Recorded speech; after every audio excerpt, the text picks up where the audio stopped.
आज श्री भगवान रमर के पास एक दर्शन शास्त्र के प्रोफेसर आए। उनकी शंका थी कि भगवान जगत एक कल्पना या विचार कैसे हो सकता है। और कहा जाता है कि विचार मन की क्रिया है। मन मस्तिष्क में स्थित है। मस्तिष्क मनुष्य के मस्तक में स्थित है। और भगवान यह समस्त ब्रह्मांड इतना विशालकाय है कि कहा जाता है मनुष्य इस ब्रह्मांड का एक अति क्षुद्र अंश मात्र है। इस प्रकार हम कैसे कह सकते हैं कि यह ब्रह्मांड मनुष्य के मस्तिष्क कोशों में किस प्रकार समाहित हो सकता है।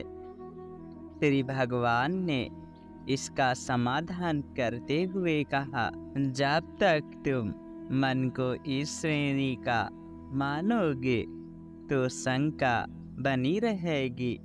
मन क्या है, तनिक विचार कर कर देखो। जगत की अनुभूति सुषुप्ति से जागृत होने पर ही होती है। अहम भाव के पश्चात ही ऐसा होता है। मस्तक ऊपर उठता है और मन इस प्रकार सक्रिय हो जाता है। जगत क्या है? यह आकाश पदार्थों का विस्तार ही तो है। इसकी अनुभूति किसे होती है? मन को इस संसार की अनुभूति होती है। मन जो आकाश की अनुभूति करता है, स्वयं आकाश नहीं है क्या?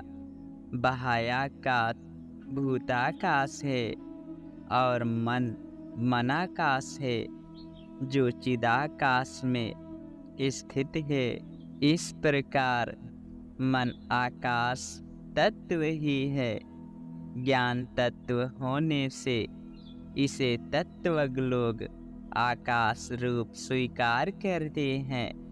मन को आकाश तत्व स्वीकार कर लिया जाए तो संशयों में निहित विरोधाभास का हल हो जाएगा। मन को आकाश तत्व स्वीकार कर लिया जाए तो संशयों में निहित विरोधाभास का हल हो जाएगा। शुद्ध मन आकाश है। इसके राजस और तामस पक्ष स्थूल वस्तु आदि के रूप में कार्य करते हैं। इस प्रकार समस्त सृष्टि मानसिक सृष्टि ही हुई ना। पुनः विचार कर कर देखो। स्वप्न देखते मनुष्य को ले लो। सोने से पूर्व वह कमरे का द्वार बंद कर लेता है, जिससे कोई आकर उसकी निद्रा में व्यवधान न उत्पन्न करे। सोते समय व्यक्ति आंखें मूंद लेता है, जिससे वह कोई भी पदार्थ न देखे। तथापि स्वप्न में वह समग्र क्षेत्र देखता है, जहाँ जन समुदाय उपस्थित होता है, तथा वह स्वयं उनमें घुल मिल जाता है। क्या यह दृश्यावली द्वार खोलकर आई? यह सब मस्तिष्क ने ही तो निर्मित किया। यह सब सोने वाले के मस्तिष्क में है अथवा स्वप्न पुरुष के हैं? नहीं, यह सोने वाले के मस्तिष्क में है। मस्तिष्क के सूक्ष्म कोशों में यह सुविस्तृत क्षेत्र किस प्रकार समा गया? समग्र सृष्टि कल्पना अथवा कल्पना श्रृंखला किस प्रकार हो सकती है? बहुधा प्रस्तुत इस शंका का समाधान इसी से हो जाता है कि संसार एक कल्पना मात्र ही है। संसार एक विचार से अधिक नहीं है। इसी बीच एक सन्यासी ने पूछा, भगवन, मेरे दांत में पीड़ा है, क्या यह भी एक कल्पना मात्र है? हाँ, यह भी एक कल्पना मात्र है महर्षि। फिर मैं यह कल्पना करके कि दंत वेदना कहीं नहीं है, अपनी पीड़ा का शमन क्यों नहीं कर पाता? क्या तुम अन्य विचारों में संलग्न होने पर दंत वेदना का अनुभव करते हो? नहीं करते। और सुषुप्ति में भी क्या तुम्हें दंत वेदना की पीड़ा का अनुभव होता नहीं होता है?